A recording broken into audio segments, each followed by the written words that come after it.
नमस्कार। प्रेस वार्ता देख रहे हैं आप और मैं हूं आपके साथ दामिनी। प्रेस वार्ता में हम जानेंगे कि आज देश दुनिया की तमाम बड़ी खबरें क्या है, अखबारों में क्या छपा है, टीवी चैनल्स ने क्या दिखाया है और ऐसी कौन सी खबरें हैं जो सोशल मीडिया पर ट्रेंड कर रही है। तो इसी कड़ी में हमारे साथ जुड़ चुके हैं देश न्यूज़ के एडिटर सूरज पाठक जी, वहीं हमारे साथ पॉलिटिकल एडिटर प्रभास सक्सेना जी भी जुड़ चुके हैं। हम इन दोनों से चर्चा करेंगे और जानेंगे कि आज की तमाम बड़ी अपडेट्स क्या है। सबसे पहले सूरज पाठक जी आपके पास आना चाहूंगी, आपसे जानना चाहूंगी कि आज की ऐसी कौन सी खबरें हैं जो अखबारों की हेडलाइंस बनी हुई है।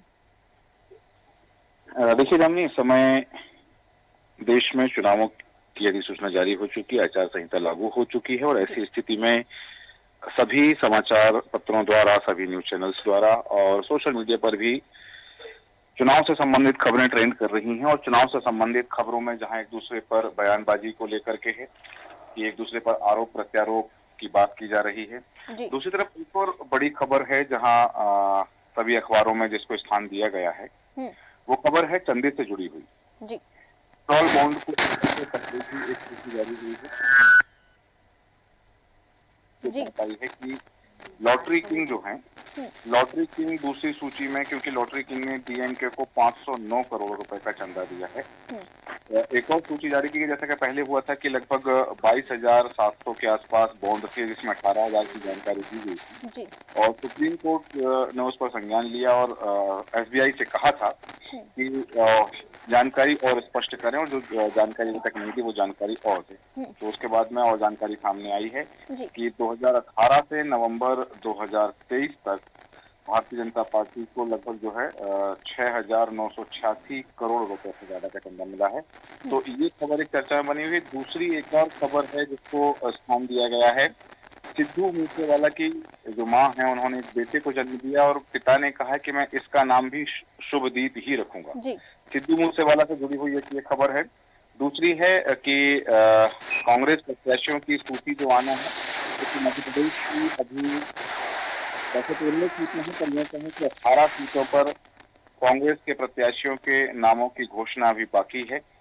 तो वो सूची आना बाकी है कि कांग्रेस की एक और सूची आ सकती है जिसको लेकर के कयास लगाए गए हैं कि कहां से कौन हो सकता है।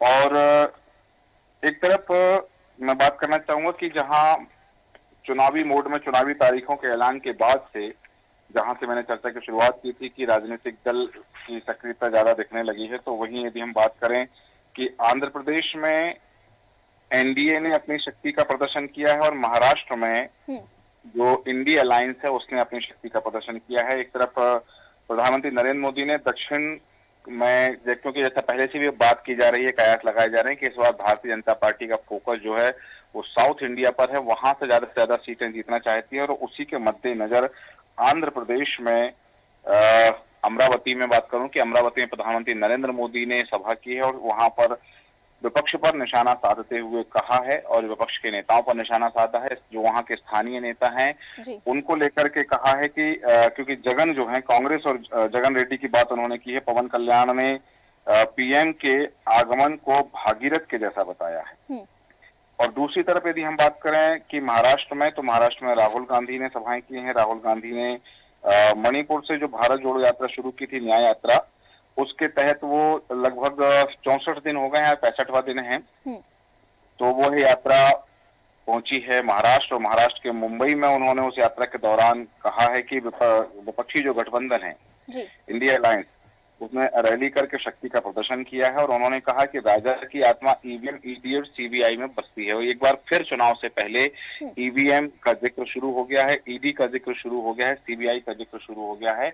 और जिस तरह से पहले भी हमने देखा है कई बार कि चुनावों के बाद में ईवीएम की बात होती है कि जो विपक्षी दल होते हैं वो ईवीएम पर हार का ठीकरा फोड़ देते हैं, लेकिन इस बार चुनाव से पहले ही ईवीएम का जिक्र शुरू हो गया है। तो कहीं ना कहीं इसको लेकर सियासी गलियारों में चर्चा ये भी है कि चुनाव परिणाम को लेकर के जो प्रत्याशा है या चुनाव परिणामों की जो अनुमान है वो अभी से जाहिर किया जा रहा है कि क्या हो सकता है। दूसरी तरफ एक और बात है कि संघ से जुड़ी हुई खबर है, राष्ट्रीय स्वयंसेवक संघ के सर कार्यवाहक दत्तात्रेय घोषवाले ने एक बयान दिया है और उन्होंने कहा कि इलेक्टोरल बॉन्ड एक तरह का प्रयोग है और चूंकि चंदे में पारदर्शिता लाने का प्रयोग है, मैं बता दूं कि 2018 में जब यह कानून बना था तो उस समय बात यही थी कि इससे पारदर्शिता रहेगी, लेकिन कुछ चीजों में गोपनीयता रहेगी। और चूंकि सुप्रीम कोर्ट ने इसमें संज्ञान लिया है, सुप्रीम कोर्ट के संज्ञान के बाद में अब वह जो चीजें थी कि जिनमें गोपनीयता रखी जानी है,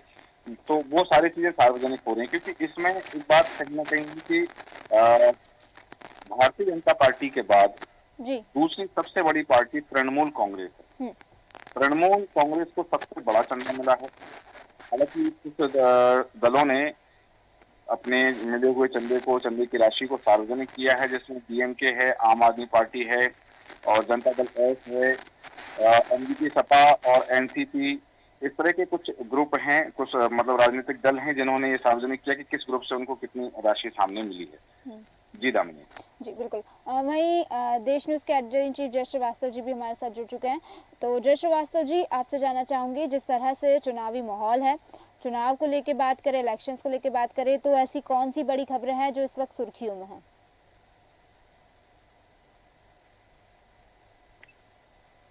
जी दामिनी, में दो खबरों के ऊपर विशेष रूप से चर्चा करना चाहूंगा। एक खबर है कि अब खिलौना निर्माण में भारत जो है 1 नंबर पे आगे है पूरी दुनिया में, और चीन को इन्होंने पूरी तरह से पिछड़ दिया है। अभी भारत में अधिकतर ये देखा गया था कि जो छोटी छोटी चीजें हैं, इसमें केवल खिलौना ही नहीं है। जैसे भारत में उपयोग में आने वाले जो पटाखे हैं, अरबों रुपए के पटाखे दीपावली में या जब खुशी का मौका आता है तब फोड़ दिए जाते हैं। बल्ब है, सीरीज है, ये सारे जो छोटी छोटी चीजें हैं, ये बनाकर ही चीन इतना ज्यादा संपन्न हुए हैं। उसी के नक्शे कदम पर चलते हुए पिछले 10 साल में मोदी सरकार ने इस पर ध्यान दिया। ध्यान देने के बाद केवल एकमात्र खिलौना पर ही 239% इसमें निर्माण में वृद्धि हुई है। वहीं पे चीन में जो है वो 50% से ज्यादा कमी आई है। तो इसके देखते हुए ऐसा लग रहा है कि अब भारत में जो चीन का जो पैटर्न था कि घर घर में छोटे छोटे उत्पादन के लिए उनको सामग्री दे दिया जाता है, घर में बेच के ही जो महिला है, पुरुष है, वो उस काम को अंजाम देते हैं जब भी टाइम मिल जाए। इससे क्या है, एक तो उनकी जो मूल मजदूरी है, जिस प्रोफेशन में वो व्यक्ति है, उस प्रोफेशन के जो समय पे जो है वो मूल रूप से जो नौकरी करना या मजदूरी करने के लिए जाता है, और उसके बाद जब फ्री टाइम रहता है घर में छोटे छोटे कामों को ये करते हैं। उससे जीडीपी जो है चीन की बहुत ही ज्यादा बढ़ गया था, जिस कारण से पूरी दुनिया में चीन का नाम था कि जो छोटा मार्केट है, मतलब छोटी छोटी चीजों का जो मार्केट है, वो अधिकतर चीनी सामग्री से बटा पड़ा हुआ था। आप किसी भी शहर में जाएंगे, उसमें 90% पहले चीनी सामग्री मिल रहा था, देखने को मिल रहे थे। इसके पीछे कारण ये था कि जो भारतीय बाजार या अन्य देशों से जो निर्मित जो सामग्री है, उसमें और चीन में निर्मित सामग्रियों में रेट का बहुत अंतर होता था। अब उसी पेटेंट को भारत ने लागू किया और लगभग 6000 फैक्ट्रियां डाल दी केवल खिलौना के। तो खाली खिलौना ही नहीं है, बहुत सारे ट्रेड है जिस पर भारत अभी काम कर रहा है, और इसमें मुझे लगता है कि आने वाले समय में भारत को बहुत ज्यादा फायदा मिलना है। इसके जो जीडीपी बढ़ाने का काम है, ये बहुत तेजी से इससे बढ़ेगा। दूसरी एक खबर पे मैं बात करना चाहूंगा कि 10 साल में 12 मुख्यमंत्रियों ने कांग्रेस छोड़ी है। उसके बावजूद कांग्रेस कभी भी इस पर विचार मंथन नहीं कर रहे हैं कि इतने सारे मुख्यमंत्री क्यों पार्टी छोड़ के चले गए, और उनको और जो अभी बचे हुए हैं उनको रोकने के लिए क्या किया जाना चाहिए। इस पर कोई बड़ी बैठक या कोई चिंतन नहीं कर पा रही है कांग्रेस। इसी कारण से आज दिन पर दिन देखिए, कार्यकर्ताओं को जोड़े तो मेरे ख्याल से लाखों कार्यकर्ता पूरे देश में कांग्रेस से चले गए और अन्य पार्टियों में ज्वाइन हो गए। एक और जो है खबर मेन भूपेश बघेल है, छत्तीसगढ़ से भूपेश बघेल के खिलाफ जो महादेव ऐप मामला था, उस मामले में उनके खिलाफ एफआईआर दर्ज किया गया। अब मुझे लगता है कि वो भी गिरफ्तार होने की कगार पर है। तो महादेव ऐप बहुत बड़ा मामला है। तमाम जांच के बाद ये पाया है उसका जो कट है, मतलब महादेव ऐप से प्राप्त जो पैसे हैं उसमें से बहुत सारे पैसे उनको बघेल को प्राप्त होता रहा है। इसी कारण से उनको उनके खिलाफ एफआईआर दर्ज की गई है। एफआईआर दर्ज करने के बाद अब उनकी गिरफ्तारी के मतलब संभावनाएं बढ़ गई है। मैं एक और बात बता देना चाहूंगा कि पिछले जब बार जो चुनाव था उसके पहले भी जो है भूपेश बघेल गिरफ्तार हुए थे। वो एक सीडी कांड था, उसमें गिरफ्तार होने के बाद जो इलेक्शन हुआ उसमें उनको विजयश्री प्राप्त हुआ और पार्टी ने उनका सहयोग किया और मुख्यमंत्री बने। लेकिन ये जो मामला है, ये मामला पैसे को लेके है। महादेव ऐप से लाखों लोग उसमें बर्बाद हुए हैं। ये गेमिंग जो है लाखों करोड़ों लोगों को बर्बाद करने वाला जो है ये प्रोग्राम है, और उससे पैसा प्राप्त करना ये बहुत ही घिनौना काम है। और अगर ये डॉक्यूमेंटली एविडेंस ईडी के पास या जांच एजेंसियों के पास है तो निश्चित रूप से इसमें भूपेश बघेल को दिक्कत आएगी। और ये खबर आज अधिकतर जितने भी प्रेस है, चाहे वो इलेक्ट्रॉनिक मीडिया हो, प्रिंट मीडिया हो, सब में छाया हुआ है। जी वही हमारे साथ पॉलिटिकल एडिटर भी जुड़े हुए हैं। तो प्रबाल सक्सेना जी, आपके पास आना चाहूंगी। देश दुनिया की बात हमने कर ली, तमाम राज्यों की बात हमने की, लेकिन मैं आपसे मध्य प्रदेश की बात करना चाहूंगी कि मध्य प्रदेश में ऐसी कौन सी खबरें हैं जो इस वक्त सुर्खियां बटोर रही है? देखिए, मध्य प्रदेश के अंदर जो पूरे देश में चुनाव की बात है तो मध्य प्रदेश भी इससे अछूता नहीं है। मध्य प्रदेश के अंदर भी चुनावी जो है लहर धीरे धीरे बढ़ती जा रही है और सबका ध्यान इस समय इस बात पर है कि जिस तरह से भारतीय जनता पार्टी ने अपने 29 प्रत्याशियों को मैदान में न केवल उतार दिया है बल्कि उन्होंने विधिवत काम शुरू कर दिया है। एक रोड मैप तैयार है, उसके अनुसार उनकी पूरी स्क्रिप्ट लिखी जा चुकी है और उन्होंने उस दिशा में काम करना शुरू कर दिया है। वहीं हम अगर कांग्रेस की बात करें तो कांग्रेस की अभी भी 18 सीटें पर जो है वो प्रत्याशियों का चयन होना है और उसके लिए बाकायदा रोज मीटिंगों का दौर जारी है। कल भी प्रदेश कांग्रेस कमेटी के अध्यक्ष जो है वो जीतू पटवारी, उनकी प्रेस कॉन्फ्रेंस हुई। हालांकि वो संवाददाताओं के सवाल देने के वाले मामले में भड़क गए। उन्हें स्पष्ट कहा कि आप लोग जो है वो भारतीय जनता पार्टी के एजेंट के रूप में सवाल जवाब करते हैं, एक सवाल डेली उनके सामने आता है। इसको लेकर भी वो काफी नाराज से दिखाई दिए और यही वजह है कि कांग्रेस के अंदर अभी एक प्रकार से उथल पुथल मची हुई है। 18 सीटों के नाम तय करना है और मंगलवार को ऐसा माना जा रहा है कि स्क्रीनिंग कमेटी की मीटिंग होगी। इंदौर से कोऑर्डिनेशन कमेटी के सदस्य जीतू पटवारी के लड़ने की बात कही जा रही है। हालांकि जीतू पटवारी यहाँ से लड़ना नहीं चाहते, वो अक्षय क्रांति के पक्ष में है, लेकिन ऐसा माना जा रहा है कि पार्टी बड़े नेताओं को लड़ाएगी। विदिशा से जो पूर्व मुख्यमंत्री हैं शिवराज सिंह चौहान, उनके सामने देवेंद्र पटेल और उज्जैन से महेश परमार को का टिकट लगभग ऐसा माना जा रहा है। इसके अलावा शहडोल से फंदीलाल सिंह मार्को, रीवा से नीलम मिश्रा, बालाघाट से हिना काबरे और राजगढ़ से रामचंद्र दागी का नाम भी लगभग दौड़ में फाइनल उस पर है। और बचे टिकटों में से 4 से 5 महिलाओं को टिकट देने की बात कही जा रही है, तो जिसमें हिना काबरे का नाम है। और अगर हम बात करें भोपाल की तो भोपाल में फिर एक बार जो है वो यहाँ के प्रशासनिक अधिकारी रहे जेपी माली, अरुण श्रीवास्तव का नाम जो है वो दौड़ में है। अपन ग्वालियर की बात करें तो ग्वालियर से प्रवीण पाठक का नाम है।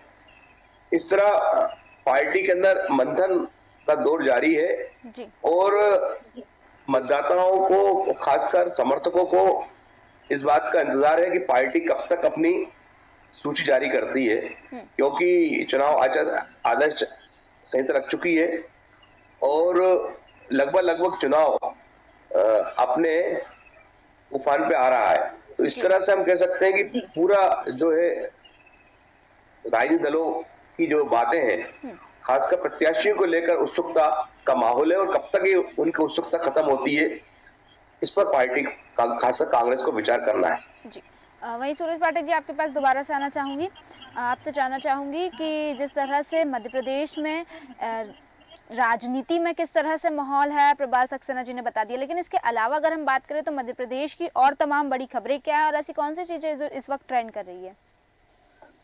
देखिए, मध्य प्रदेश के संदर्भ में यदि हम चर्चा करें तो मध्य प्रदेश में इस समय सियासी गलियारों में बहुत सारी चर्चाओं का है। एक तरफ जहां भारतीय जनता पार्टी का जो नेताओं का बयान है, चाहे हम बात करें मुख्यमंत्री डॉक्टर मोहन यादव की या प्रदेश अध्यक्ष वी डी शर्मा की, उनका एक बयान पिछले दिनों सामने आया जिसमें उन्होंने कहा कि अभी कई कांग्रेसी नेता भारतीय जनता पार्टी के संपर्क में है। तो कांग्रेस ने जैसा कि जो जिन नामों का उल्लेख किया हमारे पॉलिटिकल एडिटर प्रबाल सक्सेना जी ने कि ये उम्मीदवार हो सकते हैं, प्रत्याशी हो सकते हैं, और लगभग कुछ नामों पर फैसला हो चुका है, सिर्फ घोषणा बाकी। कांग्रेस को डर सता रहा है इस बात का कि यदि क्योंकि जो चर्चा में है सोशल मीडिया पर, जिसको लेकर चर्चा हो रही है, मैं उस खबर का जिक्र करना चाह रहा हूँ कि सोशल मीडिया पर इस बात को लेकर चर्चाएं हैं कि कांग्रेस के नेताओं को इस बात का डर सता रहा है कि कहीं वो जिसे अपना प्रत्याशी घोषित करें वही भारतीय जनता पार्टी में ना चला जाए, क्योंकि ऐसा हो चुका है। हम बात करें कि जबलपुर के महापौर जगत बहादुर सिंह अन्नू की बात करें तो जब पैनल बना था तो टिकट के लिए तो जबलपुर लोकसभा सीट से कांग्रेस के प्रत्याशी के रूप में उनका नाम शामिल था, लेकिन बाद में उन्होंने भाजपा का दामन थाम लिया। तो इसको लेकर के भी चर्चाएं हो रही है मध्य प्रदेश की राजनीति के परिदृश्य में। दूसरी तरफ जहां 10 सीटों पर मुकाबले की तस्वीर साफ हो गई है और एक सीट की बात की जा रही है कि खजुराहो लोकसभा सीट, जहां से भारतीय जनता पार्टी के प्रदेश अध्यक्ष और वर्तमान सांसद विष्णुदत्त शर्मा प्रत्याशी हैं, वहां कांग्रेस की ओर से प्रत्याशी खड़ा नहीं किया जाएगा, बल्कि वहां से समाजवादी पार्टी, चूंकि गठबंधन है समाजवादी पार्टी और कांग्रेस का इंडिया अलायंस के तहत, तो वहां कांग्रेस ने वो सीट छोड़ दी है। दूसरी तरफ एक और खबर है मध्य प्रदेश के परिदृश्य में कि आम आदमी पार्टी ने कहा है कि गठबंधन के चलते आम आदमी पार्टी के कोई भी प्रत्याशी मध्य प्रदेश की 29 लोकसभा सीटों पर चुनाव नहीं लड़ेंगे और आम आदमी पार्टी अपने प्रत्याशी नहीं उतारेगी। तो जो जैसे कि हमने विधानसभा चुनाव में देखा कि आम आदमी पार्टी के प्रत्याशी जहां जहां रहे हैं वहां कहीं ना कहीं कांग्रेस के प्रत्याशियों को नुकसान की संभावना रही है, तो ये इस संभावना से इनकार अब किया जा सकता है कि आम आदमी पार्टी से मध्य प्रदेश में कांग्रेस को नुकसान नहीं हो, क्योंकि उन्होंने ये घोषणा कर दी है। दूसरी तरफ एक खबर जो सोशल मीडिया पर ट्रेंड कर रही है, मैं उसकी तरफ ध्यान आकर्षित कराना चाहूंगा। खबर है गुजरात यूनिवर्सिटी की। गुजरात यूनिवर्सिटी में अहमदाबाद की खबर है, क्योंकि अहमदाबाद की गुजरात यूनिवर्सिटी के कैंपस में ये बात करूंगा मैं, शनिवार रात को एक घटनाक्रम हुआ है जिसको लेकर के सोशल मीडिया पर ट्रेंड चल रहा है कि कुछ उपद्रवियों ने, भीड़ ने वहां हंगामा किया है। बताया जा रहा है कि अहमदाबाद के गुजरात यूनिवर्सिटी के ए ब्लॉक का जो हॉस्टल है उसमें रमजान की नमाज पढ़ रहे थे कुछ विदेशी स्टूडेंट्स थे वहां पर, और उनके साथ भीड़ ने मारपीट की है, कुछ उपद्रवियों ने मारपीट की है। हालांकि ये भी बताया जा रहा है कि इस पूरे घटनाक्रम में श्रीलंका का एक छात्र और ताजिकिस्तान का एक छात्र जो है वो घायल हुए हैं। हालांकि पुलिस ने कार्रवाई करते हुए लगभग 20 से 25 लोगों पर मामला दर्ज कर लिया है, और गुजरात की जो राज्य सरकार ने भी एक टीम बनाई है पूरे मामले की जानकारी के लिए। यहाँ मैं जानकारी देना चाहूंगा कि गुजरात यूनिवर्सिटी में वाइस चांसलर ने जो एक आंकड़े जारी किए हैं उस मामले को लेकर के संज्ञान लिया है, और उन्होंने कहा है कि लगभग इस यूनिवर्सिटी में 300 से ज्यादा विदेशी छात्र जो है अध्ययनरत हैं, क्योंकि वहां पर अफगानिस्तान, तजाकिस्तान, श्रीलंका और अफ्रीकी देशों के स्टूडेंट्स रहते हैं। और जो ए ब्लॉक है जहां घटना हुई है ये, कि जब वो नमाज पढ़ रहे थे उस समय, नमाज पढ़ते समय एक भीड़ ने कहा है कि उन पर हमला किया है, वो उनको उपद्रवियों की बताया गया कि उपद्रवी थे, और ए ब्लॉक में लगभग 75 विदेशी छात्र रहते हैं, वहां पर यह घटनाक्रम हुआ है।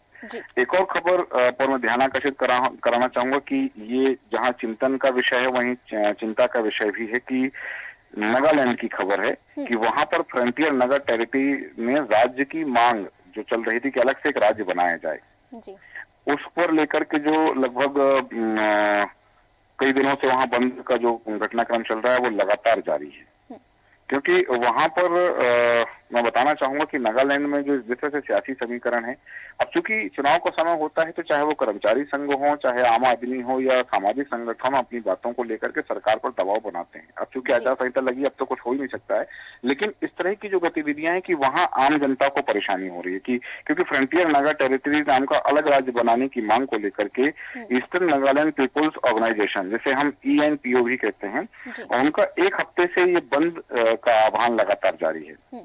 और मैं बताना चाहूंगा कि 7 जनजातियों की यह संस्था है, 7 जनजातियों से मिलकर यह संस्था बनी है और उसके आंदोलन में नागालैंड के 6 जिले जिसमें मौन, ट्यूएनसांग, किफिरे, लोकलैंड, नोकलाक और शामोतर, ये जिले प्रभावित हो रहे हैं। इन जिलों में बंद रखा गया है, आम जनजीवन वहां पर प्रभावित हो रहा है। हालांकि यहाँ से एक बात जरूर बताना चाहूंगा कि जो ENP है, ENP ने धमकी दी है कि अगर उनकी मांग नहीं मानी गई तो इस रीजन में लोकसभा चुनाव का बहिष्कार करेंगे। वो नागालैंड में चुनाव नहीं होने देंगे, उसका बहिष्कार करेंगे, वो मतदान करने नहीं जाएंगे। तो ये जो चीज सामने आ रही है, इस तरह की जो खबर सामने आ रही है, इस खबर को लेकर के भी हालांकि चुनाव आयोग संभवतः इसमें संज्ञान लेगा और उसके बाद में वहाँ क्या चीजें हैं उसके लिए, क्योंकि जो भी करना है वो जब नई सरकार बनेगी उसके बाद ही चीजें हो पाएंगी, क्या फैसला लेना है। बिल्कुल जी जानिए। जी, वहीं जो श्रीवास्तव जी, आपसे जानना चाहूंगी, जिस तरह से राजनीति की बात तो कर ली, लेकिन अगर तमाम राजनीति की बातों से हटकर हम बात करें तो ऐसी कौन सी खबर है जो इस वक्त ट्रेंड कर रही है, राजनीति से अलग हट के मैं जानना चाहती हूँ। देखिए, एक जो बड़ी खबर है जिस पर पूरी दुनिया की नजर रहती है वो आदिवासी अंचल की है, वो है भगोरिया मेले की। आज से वो शुरू किया जा रहा है। भगोरिया मेले के लिए दूर दराज से ही नहीं, पूरे विदेश से भी लोग आते हैं। और भगोरिया एक ऐसा परंपरा है जिसमें आदिवासी जो बाहुल्य है वो पूरी तरह से जो है भगोरिया मय हो जाते हैं और पूरा उनके वेशभूषा, रहन सहन और ये सारे चीजों में, खान पीन में, सब चीजों में परिवर्तन आ जाता है और एक उत्सव का सा एक माहौल कई दिनों तक चलता है। ये जैसे हाट बाजार लगता है तो जिस दिन जिस एरिया में हाट लगता है उसी दिन उस एरिया में भगोरिया का मेला भरता है। और इसको देखने के लिए ना केवल देश से बल्कि विदेश से भी जो लोग आते हैं और इतना आनंदित होके जाते हैं कि हर साल उसका इंतजार करने में लोग लगे रहते हैं। इसमें कई बार ये देखा गया कि उसमें नाच गाना बजाना, इसके अलावा जो है जो युवा है उनके शादी के लिए भी जो है वो यही तारीख और यही दिन तय किया जाता है कि वहाँ आपस में इस महोत्सव में लोग शामिल होते हैं और एक दूसरे को पसंद करके उसी दिन परिवार से बात करके जो है शादी को अंजाम दिया जाता है। तो भगोरिया एक बड़ा पर्व है और पूरी दुनिया की नजर इस पर टिकी रहती है और देखने के लिए, केवल भगोरिया को देखने के लिए अनेक मीडिया भी यहाँ पर आते हैं उसको कवरेज करने के लिए। और भगोरिया का जो प्रोग्राम है, इस प्रोग्राम को केवल झाबुआ में ही देखा जा सकता है। इतने बड़े पैमाने, इतने युद्ध स्तर पर और इतने सुनियोजित तरीके से इसको अंजाम दिया जाता है, दुनिया में कहीं पर भी नहीं है। ठीक है जी। वैसे आप सभी का बहुत बहुत धन्यवाद हमारे साथ जुड़ने के लिए, तमाम जानकारी देने के लिए। समय की कमी के चलते इस चर्चा को हम यहीं विराम देंगे और जिस तरह से आपने देखा कि हमने तमाम जानकारी ली, कौन सी खबरें सुर्खियों में हैं सोशल मीडिया पर, कौन सी खबरें ट्रेंड कर रही है और टीवी चैनल्स ने क्या दिखाया, तमाम बातें हमने जानी और हम फिर लौटेंगे ऐसे ही बड़ी खबरें और सुर्खियाँ आपके लिए लेकर। तब तक देखते रहिए देश न्यूज़। नमस्कार।